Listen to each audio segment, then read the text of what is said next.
జీవితంలో ఎదగాలంటే ఏం ఉండకూడదు మనలో. ఇందుకు ఉదాహరణగా మనం ఇప్పుడు ఒక కథ తెలుసుకుందాం. ఒక ఊరిలో ఇద్దరు స్నేహితులు ఉన్నారు. అందులో ఒకరు రాజు, ఇంకొకరు మధు. జీవితంలో స్థిరపడాలని రాజు ఒక వ్యాపారం మరియు మధు ఇంకొక వ్యాపారం మొదలుపెట్టారు. మొదట్లో ఇద్దరికీ లాభం రాకపోగా ఇంకా నష్టాలే వచ్చాయి. అయినా రాజు పట్టు వదలకుండా తన మొదలుపెట్టిన వ్యాపారంనే కొనసాగిస్తున్నాడు. కానీ మధు మాత్రం తను అనుకున్న వ్యాపారం అంతగా జరగకపోయేసరికి ఇంకో వ్యాపారం మొదలుపెట్టాడు. రాజు తన వ్యాపారం సజావుగా కొనసాగాలని పనివాళ్ళు ఉన్నా కూడా అన్ని పనులు దగ్గర ఉండి చూసుకునేవాడు. కానీ మధు మాత్రం అన్ని పనులు వాళ్ళకే అప్పచెప్పేవాడు. కొన్ని నెలలకి రాజు వ్యాపారంలో బాగా లాభాలు వచ్చాయి. కానీ మధుకి మాత్రం నష్టాలే వచ్చాయి.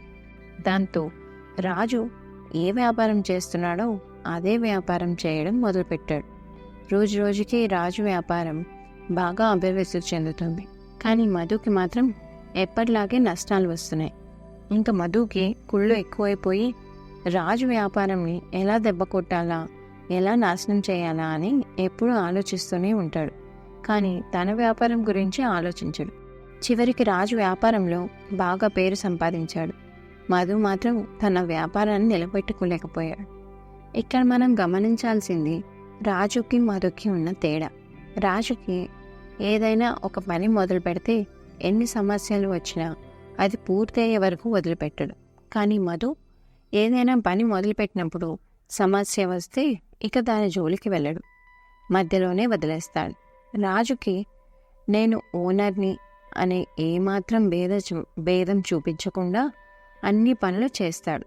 మధు మాత్రం నేను ఓనర్ని, నేనెందుకు చేయాలి పనులు అనే అహం చూపిస్తాడు. రాజు తన మీద నమ్మకం పెట్టుకొని పక్కన వాళ్ళు ఏం చేస్తున్నారు అని ఆలోచించకుండా తన పని తను చేసుకుంటూ వెళ్ళిపోతాడు. మధు మాత్రం పక్కనోళ్ళ గురించి ఒకటే ఆలోచన, వాళ్ళని ఎలా నాశనం చేయాలా అని. కాబట్టి ఒక మనిషి జీవితంలో ఎదగాలంటే పనిలో నిబద్ధత ఉండాలి, అహం ఉండకూడదు. ఎంత కష్టం వచ్చినా అనుకున్న పనిని మధ్యలో ఆపేయకూడదు. ముఖ్యంగా పక్కనోళ్ళ గురించి ఆలోచన ఉండకూడదు. అలాంటి ఆలోచన ఉంటే అదే మనల్ని నాశనం చేస్తుంది, మన మీద మనకు నమ్మకమే లేకుండా చేస్తుంది. Thank you for watching. Please subscribe to my channel and press the bell icon.